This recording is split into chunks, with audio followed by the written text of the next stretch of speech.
morning everyone. Class.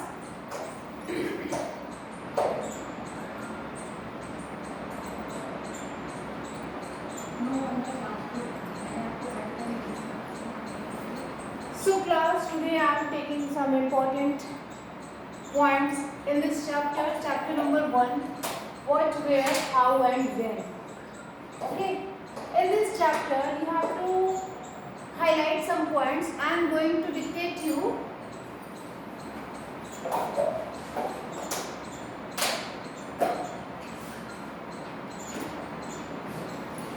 As you know that our first topic is what can we know about the past.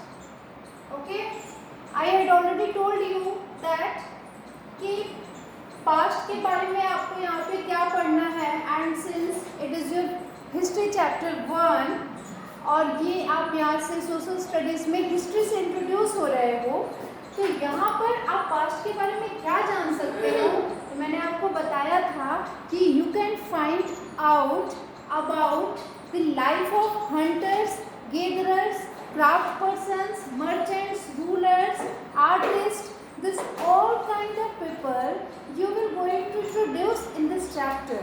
ठीक है, तो past में इन सभी लोगों के बारे में आप जानेंगे. ठीक है, अब आप देखो कि यहाँ पे डिफरेंट काइंड्स ऑफ पीपल हैं, life of hunters, herders, farmers, rulers, merchants. You have to underline this third और fourth point, the life of hunters, herders, artist, musician, scientist. अब देखो एंशिएंट इंडिया में साइंटिस्ट कहाँ से आ जाते हैं. ठीक है, फार्मर्स, रूलर्स तो समझ में आता है कि रूलर्स की, उनकी एम्पायर थी, किंगडम था, लेकिन साइंटिस्ट कहाँ से आते हैं पढ़ोगे अभी आगे नेक्स्ट चैप्टर्स में. ठीक है, साइंटिस्ट में अगर हम एग्जांपल दें तो हम किसको कह सकते हैं. ठीक है, थोड़ा सोचो और सोच के बताना. चलो, तो हम इनके बारे में पढ़ेंगे. What can we know about the past, हम पास्ट के बारे में क्या क्या जान सकते हैं. नेक्स्ट है where did people live in ancient time during before 5000 years ago. Where did people used to live? ठीक है, तो वो रहते थे कहाँ, मैंने आपको बताया था. आपको मार्क कर लेना है मैप 1 में. कुछ इम्पोर्टेंट लोकेशंस हैं. The river Narmada. ठीक है, रिवर नर्मदा के आसपास क्या होता है, on the bank of this river several thousand years ago, है ना, some skilled gatherers groups used to live there. कुछ gatherers, hunters और gatherers वहाँ पे रहते थे. gatherers मतलब one who used to gather fruits for food. ठीक है, तो ये gatherers वगैरह वो वहाँ रहते थे नर्मदा रिवर के किनारे. क्लियर. फिर वो वहाँ से फॉरेस्ट और जो भी फॉरेस्ट प्रोड्यूस होती थी, है ना, रूट्स, फ्रूट्स, स्टेम्स, है ना, ये सारी चीज़ें वो वहाँ पे गैदर करते थे और सब खाते थे नर्मदा रिवर के किनारे. तो यहाँ पे है ना, where did people use to live. तो एक तो ये पॉइंट मिला. Now you have to locate this point on the map. Next, Sulaiman and Kirthar hills. Sulaiman and Kirthar hills जो है, यहाँ पे क्या था, इनका क्या था, यहाँ पे कौन रहता था. तो यहाँ पर जो रहते थे, यहाँ पर जो वुमेन एंड मेन जो यहाँ रहते थे हिल्स में, ठीक है, they use to introduce first time agriculture. Clear. तो अभी कोई आपसे पूछे कि पास्ट इंडिया में हिस्ट्री में एग्रीकल्चर सबसे पहले कहाँ स्टार्ट हुआ, तो क्या बताओगे, सुलेमान एंड किरथार हिल्स. आप कहोगे कि मैम मैप में ही कहाँ है. तो सुलेमान एंड किरथार हिल्स में अबाउट 8000 years ago जो फर्स्ट क्रॉप उन लोगों ने बनाना, उन लोगों ने शुरू किया था, that is wheat and barley. ठीक है, और वो उसी जगह पे रहते थे, बहुत सारे एनिमल्स रेडिंग करते थे, है ना. कौन कौन से animal, sheep, goat, cattle, and वहीं पे वो लोग धीरे धीरे विलेज बना के रहने लगे थे. तो आप इस हिल की इंपॉर्टेंस देख रहे हो. नेक्स्ट है गारो हिल्स. अब ये गारो हिल्स कहाँ है, थोड़ा मैप में इसको समझ लो. Map is very important. I had already given you activity 1. ठीक है, Garo hills in the north east of India. ठीक है। ये आपको पता है ना, ये बांग्लादेश है, बांग्लादेश के ऊपर इधर सिक्किम, यहाँ पे आसाम, तो ये पूरा जो एरिया है that is your Garo hills, ठीक है। ये नॉर्थ है, ये तो आपको पता है, नीचे साउथ है, ये ईस्ट है। तो नॉर्थ ईस्ट में गारो हिल्स में कौन रहते थे? The main and woman who started wheat and barley agriculture. Clear हुआ? मैंने आपको बताया सुलेमान एंड किरथार हिल। देखो किरथार हिल ये है, ये अपना पूरा इंडिया का west part, north west part, Kirthar hill and Sulaiman hill. Here the people used to क्या, यहाँ पे लोगों ने क्या करना शुरू किया था? व्हीट एंड बार्ले की खेती करनी शुरू की थी फर्स्ट टाइम में, around 5000 years ago. Time period याद रखना है, important. Again one point is Narmada river, ठीक है। This is your Narmada river. ये जो ब्लू लाइन है ना, एमपी में एक जगह है अमरकंटक, मध्य प्रदेश है आपका। यहाँ से नर्मदा रिवर ओरिजिनेट होती है, ठीक है, और फिर आके कहाँ गिरती है? अरेबियन सी में, ठीक है। तो इस जगह पे लोग जो है वो क्या करना शुरू किए थे? नर्मदा रिवर पे, अभी मैंने बताया था ना, ठीक है। तो ये सब, इन सब जगहों की ये इम्पोर्टेंस है। लेकिन अभी फिर से आगे क्वेश्चन है कि मैंने आपको बताया कि where did people used to live, तो आप बताओगे कि नर्मदा रिवर, सुलेमान किरथार, गारो हिल्स, ठीक है। अब देखो एक और रिवर है, river Indus. It is very very इंपॉर्टेंट। Indus River about 4700 years ago, some of the earliest cities flourished. कुछ नए नए शहर जो हुए थे, जो फर्स्ट टाइम फ्लोरिस्ट हुए थे, स्टार्ट हुए थे, वो कहाँ? That is Indus river. Time period is 4700 years ago. Indus river map में कहाँ है? This is your Indus river, ठीक है। इंडस रिवर, इसका 75% पार्ट पाकिस्तान में है और 20% जो पार्ट है that is in your India. तो ये इंडस रिवर है ना पाकिस्तान में। इस इंडस रिवर के बहुत सारे ट्रिब्यूटरीज हैं। ट्रिब्यूटरीज मींस तो समझते हो ना, small reverse that join into the main river. तो ये ट्रिब्यूटरीज में सतलज, रावी, चिनाब, झेलम, ये सारी रिवर जो है इंडस रिवर में आके जॉइन हो जाती हैं। इस जगह की इंपॉर्टेंस क्या थी? Earliest cities were developed along the bank of this river। तो समझ गए? इसको भी आप क्या करोगे? ये कहाँ से निकल रही है इंडस रिवर? आपके यहाँ से, ये देखो इंडस रिवर की जो मेन है, ये आकर के यहाँ से आती है, ठीक है, और फिर फाइनली आके अरेबियन सी में गिर जाती है। चलो इंडस रिवर में हमने पढ़ लिया। एक और बहुत इंपॉर्टेंट रिवर है बेटा, that is your Ganga river. Ganga के बारे में तो ऑलरेडी जानते हो, हमारे उत्तर प्रदेश में ये रिवर फ्लो करती है, UP, Bihar and Bengal and also in Uttarakhand. इस रिवर में 2500 ईयर्स अगो क्या हुआ था? एक बड़ा empire, a big empire was developed here and that empire was known as Magadha empire. और उसका जो सबसे इम्पोर्टेंट राजा था अशोका। अशोका के बारे में आप पढ़ोगे आगे की चैप्टर्स में, ठीक है। बहुत अच्छी स्टोरी है अशोका। तो देखो हमने किस रिवर की बात की? गंगा रिवर। गंगा रिवर कहाँ है? This is your Ganga river. Where? It is in Uttarakhand. Uttarakhand में ग्लेशियर है ना, क्या नाम है? उत्तराखंड में कौन सा ग्लेशियर है? गंगोत्री। गंगोत्री ग्लेशियर से गंगा रिवर ओरिजिनेट होती है, ठीक है, और ओरिजिनेट होने के बाद बांग्लादेश में बे ऑफ बंगाल में आकर के नीचे आके गिर जाती हैं। ये जो समुद्र है बे ऑफ बंगाल, गंगा रिवर गिरती है। अब इसी रिवर के किनारे यहाँ पर बिहार में एक बहुत बड़ा umpire, big empire was developed, that is your Magadh umpire, Mauryan umpire, ठीक है। तो इन सब जगहों की तो हम अभी बात कर रहे हैं कि where did earliest people used to live. अब आपने देखा कि यहाँ पे रूलर्स की पहली किंगडम डेवलप हो गई। इस जगह पे गारो हिल्स पे क्या हुआ था? फर्स्ट टाइम जो है लोग यहाँ पे एग्रीकल्चर करते हैं, यहाँ पे व्हीट एंड बार्ले उगाते हैं। नर्मदा रिवर के किनारे लोग आके क्या करते हैं? हंटिंग गैदरिंग करते हैं, ठीक है। तो ये सारी चीज़ें हैं। अब चलो नेक्स्ट। अब एक बेटा इस पूरे पैराग्राफ में एक चीज़ के लिए सबसे ज़्यादा जोर दिया गया है, that is your travelling. Travelling समझते हो ना, लोग ट्रैवल क्यों करते थे एंशिएंट टाइम में? कौन कौन से लोग थे जो ट्रैवल करते थे? ठीक है, तो यहाँ पर आपको मालूम होगा people travel from one part two the other part of the country. Question है कि कौन कौन से लोग? तो कुछ लोग हैं जैसे मर्चेंट्स हो गए, जैसे रिलीजियस टीचर्स हो गए, है ना, ट्रेडर्स हो गए, फार्मर्स तो नहीं, पर हाँ जो एक जगह से दूसरी जगह जाने वाले थे वो सब ट्रेवल किया करते थे। और वो कैसे जाते थे? जहाज तो था नहीं, एरोप्लेन नहीं थी एंशिएंट टाइम में, रॉकेट भी नहीं था, देन पास्ट टाइम में कैसे जाते थे? They used to which mode of transport?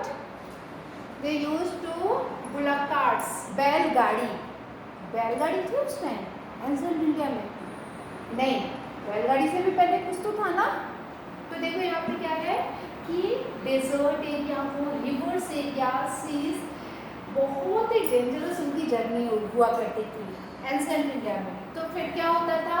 पहली बात ये है कि वो लोग इसलिए करते थे क्योंकि नेचुरल डिजास्टर, कभी कभी फ्लड्स और ड्रट्स, फ्लड्स मीन्स बाढ़, ड्रट्स मीन्स सूखा, जिस जगह पे सूखा बाढ़ पड़ जाता था उस जगह को स्केप कर जाते थे and they move to the other places. तो because of the natural disaster, number 1 point. Number 2, किसी दूसरी लैंड को कंकर करने के लिए, ठीक है, कहीं कोई बढ़िया फर्टाइल लैंड मिल गई तो उस जगह पे जाके कंकर करने के लिए वो ट्रेवल किया करते थे। वो लोग जब भी ट्रेवल करते थे they used to move in the group, जिसको कारवा कहा जाता था, ठीक है। तो कारवा में अपने साथ कुछ सामान लेके चलते थे, ग्रुप लोग चला करते थे, ट्रेवल किया करते थे। क्लियर? अब देखो फिर आगे क्या है, ये तो हुई ट्रेवलिंग के बाद। एक और रीज़न क्या था ट्रेवल क्यों किया करते थे? तो discover new and exciting places, कुछ नई नई जगहों को डिस्कवर करना था, ठीक है। तो इसका एक बहुत बड़ा एडवांटेज ये हुआ कि पूरी कंट्री के लोग एक अपने आइडियाज़ को दूसरे राज्यों में जाकर के अपने आइडियाज़ को शेयर भी करते थे। क्लियर? चलो, तो ये तो हमने पढ़ लिया where does the people live के बारे में। अब है why do people travel nowadays. आजकल लोग, nowadays means at present time, why do people used to live? सोच के बताओ, प्रेजेंट टाइम में लोग ट्रेवल क्यों करते हैं? ओनली बिकॉज ऑफ लाइवलीहुड, अपने अर्निंग करने के लिए, गुड एजुकेशन के लिए, अच्छी मेडिकल फैसिलिटीज़ के लिए। जिस शहर में, गांव से लोग शहर की तरफ ट्रेवल करते हैं ना, ताकि वो वहाँ पे जाके अच्छे से कमा सके, अपने बच्चों को गुड एजुकेशन दे सके। लेकिन एंशिएंट टाइम में तो ये रीज़न नहीं था। मैंने अभी आपको 3 और 4 रीजन्स बताए हैं, ठीक है। Look at map 1 once more. Hills, mountain and seas from the natural frontiers of the subcontinent. It was difficult to cross these frontiers. Frontiers means borders. तो borders को क्रॉस करना बहुत मुश्किल था। तो फिर प्रॉब्लम क्या थी? हेलीकॉप्टर से लेके जाते थे? नहीं। फिर कैसे जाते थे? ऐसे ही मैंने आपको बताया, कारवा में चला करते थे, ग्रुप में चला करते थे, ठीक है। दिस मूवमेंट, और इन सभी मूवमेंट से क्या होता है? एक दूसरे के आइडियाज शेयर होते हैं, उससे हमारा जो कल्चर है वो डेवलप होता है। Names of the land, names of the land में हमने पढ़ा था इंडिया के बारे में। जो इंडिया नाम है, from where this name is derived, India. तो मैंने आपको बताया था कि Iranians and the Greeks who came through the north west about 2500 years ago, ठीक है। 500 ईयर्स अगो इरानियन और ग्रीक्स आते हैं, और वो जब इंडस रिवर को देखते हैं तो इंडस को वो तो बोल ही नहीं पाते हैं, they are not able to correct pronunciation, ठीक है। तो उन्होंने इंडस को इंडोस कहना शुरू कर दिया, हिंदोस कहना शुरू कर दिया, और ये कहा, ठीक है। फिर इन्होंने क्या कहा? कॉल्ड इट हिंदोस और द इंडोस एंड द लैंड, और इंडस रिवर के ईस्ट में जो लैंड है वही है इंडिया। तभी से हमारे देश का नाम पड़ गया India. Clear? Who used to tell India? Iranians and the Greeks who come to our country around 4,000 or 5,000 years ago, 2,500 years ago, and they came to the Indus River, and they say that the river, the land that is east of this Indus River, that is India. Clear हो गया? भारत कहाँ से नाम आया? This name is used in the Rig Veda, ठीक है। ऋग वेदा क्या है? That is our ancient scripture. Scripture means religious book, उसमें भारत का नाम आया है। अब कहोगे कि मैम ये भारत कहाँ से आ गया, तो भारत, उसमें जो भारत नाम यूज़ हुआ है that is use for a group of the people that use to live in the north east part of the country. ठीक है, वो एक कम्युनिटी थी, तो उन्हीं कम्युनिटी के नाम पे भारत नाम पड़ा था, और उसी भारत को इन लोगों ने, ग्रीस और ईरानियन ने क्या कहा था, इंडिया। ठीक, नेक्स्ट। अब देखो बेटा, ये जो आपका है ये finding out about the past के बारे में आपको इन्फॉर्मेशन कहाँ से मिलती है, तो मैंने आपको 3 टर्म्स बताया था। First term is manuscript, mark this line, mark this word manuscript. Number 2 is inscription. Inscription, ये इंस्क्रिप्शन है, आप इसमें नंबर 2 इज इंस्क्रिप्शन। देखो इसमें इंस्क्रिप्शन कहाँ लिखा हुआ है, this is your word inscriptions.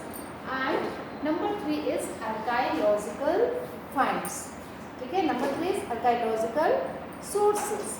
इन तीनों से पूरी की पूरी एंशिएंट हिस्ट्री जो है वो लिखी गई थी। क्लियर? अब what is the difference between inscription and manuscripts? Picture से समझो। देखो, this is your manuscript. Manuscript is written on the palm leaf that is found in the Himalayas. ठीक है, तो उसमें लिखा जाता था। What was the drawback? इसकी प्रॉब्लम क्या थी कि इस मैन्युस्क्रिप्ट को इंसेक्ट्स खा जाते थे या फिर ये डिस्ट्रॉय हो जाता था, तो जितना भी इस पर लिखा जाता था वो सब तो वेस्ट हो गया। तो हिस्टोरियंस को कहाँ से मिला, पेपर तो था नहीं, प्रिंटिंग मशीन तो थी नहीं। फिर क्या हुआ, अब क्या हुआ कि कुछ जो मैन्युस्क्रिप्ट थी उसको प्रिजर्व करके टेम्पल्स में, मोनास्ट्रीज में रखा जाता था। फिर हिस्टोरियंस को वो पूरे सोर्सेस लेते थे, उसको रीड करते थे। कहोगे कि मैम इसको रीड कैसे कर पाते थे, ये तो इतने ईयर्स पहले की मैन्युस्क्रिप्ट है। तो वो रीड करते थे, तो इसके लिए उनको ईयर्स, काफ़ी लॉन्ग टाइम तक इस पूरे लैंग्वेज को पढ़ना पड़ता था। ठीक है, एक बहुत बड़े ब्रिटिश हिस्टोरियंस थे जिनका नाम था जेम्स प्रिंसेप। उन्होंने इस लैंग्वेज को पढ़ा था और फिर उन्होंने डेसिफर किया था। डेसिफर में क्लियर किया था कि अशोका का जो लैंग्वेज था वो किस लैंग्वेज में लिखा करता था, that was in Prakrit language. समझ रहे ना? तो ये है manuscripts. Manuscripts means written by hand. अब सेकेंड है inscription. Inscription means writing on the hard surface, like for the example stones, metals, तो उस पर लिखा जाता था। इसकी एडवांटेज ये थी कि ये कभी पेरिश नहीं हो सकता है, डिस्ट्रॉय नहीं हो सकता है। समझ गए ना? ठीक है। एंड आर्काइलॉजिस्ट ये टर्म है, this is very important keyword. आपको इन सभी कीवर्ड्स को डिफाइन करना है इन your notebook. I am giving you worksheet ना, उसमें मैंने आपको दिया था डिफाइन दिस टर्म्स।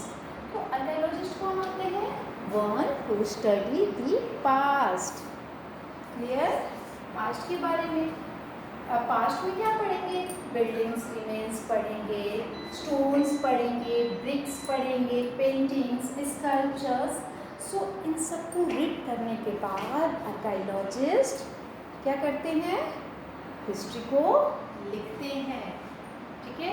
अब एक क्वेश्चन है, वो क्वेश्चन क्या है? What is the difference between an archaeologist and a historian? Clear? तो आर्काइलॉजिस्ट और हिस्टोरियंस में डिफरेंस क्या है? मैंने आपको बताया था, आर्काइलॉजिस्ट वो होते हैं जो एक्सकेवेट करते हैं और सरफेस के अंदर खुदाई करते हैं, डिगिंग करते हैं, और जो भी मटेरियल्स अर्थ सरफेस के अंदर से निकलता है उसको क्या किया जाता है? उसको रखा जाता है प्रिजर्व करके म्यूजियम्स में और ठीक है, इन सब जगहों पे म्यूजियम्स वगैरह में रखा जाता है। और फिर हिस्टोरियंस उसकी स्टडी करते हैं और हिस्ट्री को लिखते हैं। ठीक है, ये हो गया। अब देखो ये जैसे कुछ पिक्चर्स मिले हैं, ये पॉट है, किसी पुराने शहर से मिला था 4700 ईयर्स अगो। तो इससे क्या मालूम चलता है कि इतने ईयर्स पहले लोग इस तरह के पॉट्स को यूज़ करते थे। ये सिल्वर कॉइन्स है ना, एंशिएंट इंडिया में यूज़ होता था। Present time which kind of coins we use today? आज हम लोग कौन सा कॉइन्स यूज़ करते हैं? जो हमारे 1 रुपये के सिक्के को देखो, हम लोग जो पेपर करेंसी यूज़ करते हैं, है ना। तो डिफरेंस क्या है पास्ट की करेंसी और प्रेजेंट करेंसी में? चलो, तो इसको सोचो और सोच के बताओ।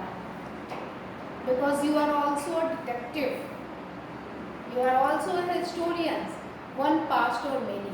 अब हमारी हिस्ट्री बुक में टाइटल है आवर मेनी पास्ट, पास्ट के बाद एस लगा हुआ है, ऐसा क्यों है? Because we don't have only one person past, we have a different kinds of people जिसके बारे में हमको पढ़ना होता है।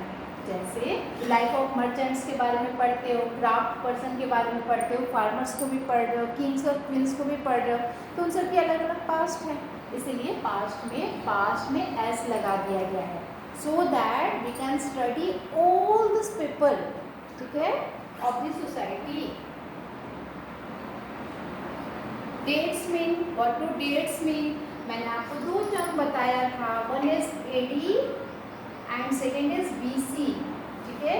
BC means before Christ, Christ के बर्थ ईयर को मैंने 0 बताया था, ठीक है।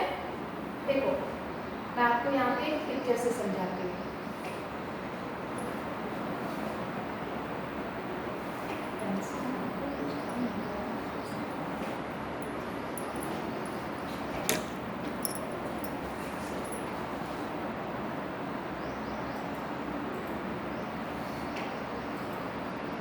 बेटा see this,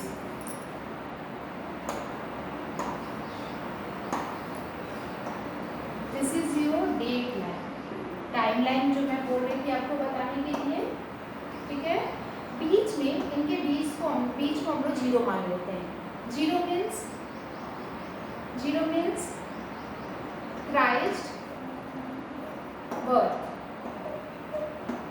ईयर, उस समय क्या हुआ था ना, ऐसा माना जाता है कि उसी के आसपास जीसस क्राइस्ट का बर्थ हुआ था। तो पास्ट हिस्ट्री की जो टाइमलाइन है, इन सबको हम क्या बोलते हैं? टाइमलाइन, ठीक है। अब इस टाइमलाइन में 0 को तो हमने मान लिया क्राइस्ट बर्थ ईयर, तो 0 के आगे यहाँ पे 1 2 3 4 इस तरह से बहुत टाइम बीता होगा ना। एक टाइम ऐसा आया कि 2021 आ गया, जो कि अभी चल रहा है ना। तो यहाँ से 0 से 2021 का ये जो टाइम पीरियड है, इसको क्या बोलेंगे हम लोग कि कितने ईयर्स हो गए, बीत गए हमारे, ठीक है। तो 0 से इधर का, यानी कि 0 से राइट हैंड साइड पे जो टाइम होता है उसको हम लोग एडी कहते हैं, क्लियर। और इसके अपोजिट जो टाइम पीरियड चलता है इसको हम लोग बीसी बोलते हैं, we call it BC. Why BC? Christ के पहले का time, before Christ. BC means before Christ. अब आपको ये ध्यान रखना है कि कौन कौन सी इवेंट्स कब कब होती हैं, ठीक है। तो देखो 0 जो ईयर था तो उसके पहले भी तो कुछ साल होंगे ना, ठीक है। क्या अभी तक केवल 2021 ईयर्स ही हुए हैं? उसके पहले भी तो अर्ली पीपल थे, तो आपको पता है ना, मिलियंस बिलियंस ऑफ ईयर्स सब की कहानी है हिस्ट्री में। तो 0 से पहले वाला जो टाइम पीरियड था, उसके पहले क्या क्या हुआ था, इसको तो हम लोग बीसी कहते हैं। ये हमेशा नेगेटिव में, जैसे ये 1 2 3 ऐसे चलता है ना, ये हमेशा चलेगा कैसे, -1 -2 -3 -4 इस तरह से पीछे बढ़ता जाता है, क्लियर। इस समय क्या हुआ था कि यहाँ पर एक टाइम आया था, यहाँ पे 2300 BC के आसपास, इस समय हमारी सबसे पहली सिविलाइजेशन मिली थी, जो आप नेक्स्ट चैप्टर में पढ़ोगे। This is your Indus valley civilization. सबसे पहला सिविलाइजेशन हमें इसी टाइम मिला था, 2300 BC में, समझ रहे हो ना, यानी ये तो 0 से पहले की कहानी है। और इसी सिविलाइजेशन में सबसे पहले फर्स्ट सिटीज डेवलप हुई थी, जो हम लोगों ने पढ़ा है ना, इंडस रिवर के किनारे फर्स्ट सिटी डेवलप हुई थी, ये वही फर्स्ट सिटी, पहला शहर इसी सिविलाइजेशन में मिला था, समझ रहे हो ना। शहर का नाम बताइए, हड़प्पा, मोहनजोदड़ो, कालीबंगन, लोथल, ठीक है, ये सारे शहर इसके पहले मिले थे। तो इस तरह से ये आपकी टाइमलाइन है, and you have to write on this timeline in your notebook, clear. Whenever you will come to your school, I will ask you and you will get mark accordingly. चलो, तो हम आ जाते हैं कहाँ, अब आते हैं अपने चैप्टर पे, ठीक है। तो डेट्स मीन आप समझ गए ना, डेट्स मीन्स क्या होता है।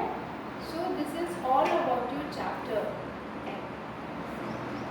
ठीक है। एल्सवेयर आप एक बार अच्छे से समझ लेना होमवर्क में, दिस इज योर होमवर्क, ठीक है। इसको आप रेड कर लेना, हम व्हाट्सएप क्लास में इस पर डिस्कस करेंगे। Okay, so this is all about today's class. Thank you all.